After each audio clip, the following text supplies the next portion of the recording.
জেনে নাও আজকের সেরা 10টি কারেন্ট অ্যাফেয়ার্স। নাম্বার 1, প্রতিবন্ধীদের জন্য পার্পল ফেস্ট লঞ্চ করেছেন কে?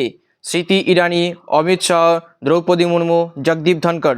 উত্তর দ্রৌপদী মুর্মু। নাম্বার 2, কোথায় সুদর্শন সেতু নামে ভারতের দীর্ঘতম কেবল স্টেট ব্রিজ উদ্বোধন করলেন নরেন্দ্র মোদী? গুজরাট, মহারাষ্ট্র, তেলেঙ্গানা, উত্তরপ্রদেশ। উত্তর গুজরাট। নাম্বার 3, কর্মক্ষেত্রে হিংসা ও উৎপীড়ন বন্ধ করতে ILO কনভেনশন অনুমোদন করা প্রথম এশিয়ান দেশ হলো কোনটি? ফিলিপিন্স, ভারত, থাইল্যান্ড, চীন। উত্তর ফিলিপিন্স।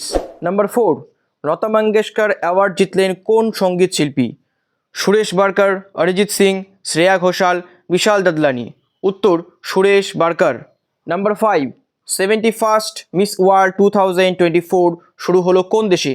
শ্রীলঙ্কা, থাইল্যান্ড, ভারত, বাংলাদেশ। উত্তর ভারত। নাম্বার 6, BBC এর প্রথম ভারতীয় বংশোদ্ভূত চেয়ারম্যান হলেন কে? Nikhil Joshi, Sanjeev Sanyal, Supratim Patel, doctor Samir Sau.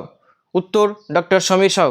Number 7, Time ম্যাগাজিনের দ্বারা পার্সন অব দ্য ইয়ার হিসেবে নির্বাচিত হলেন কে?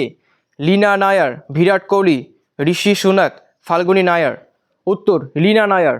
নাম্বার 8, কোথায় ভারত টেক্স 2024 উদ্বোধন করলেন নরেন্দ্র মোদী? কলকাতা, বেঙ্গালুরু, নিউ দিল্লি, জয়পুর। উত্তর new Delhi. Number 9, US India strategic and partnership ফোরামের ডিরেক্টর বোর্ডে যোগ দিলেন কে? সলিল পারেখ, অতনু দাগ্গারি, আনসার শেখ, মনোজ দ্বিবেদী। উত্তর সলিল পারেখ। নাম্বার 10, ট্রেনে অগ্রিম বুক করা খাবারগুলো ডেলিভারি করার জন্য কোন কোম্পানির সাথে পার্টনারশিপ গড়ল IRCTC? জোম্যাটো, সুইগি, সেপ্টো, ওলা। উত্তর সুইগি। ডেইলি কারেন্ট অ্যাফেয়ার্স জানতে চ্যানেলটি ফলো করুন।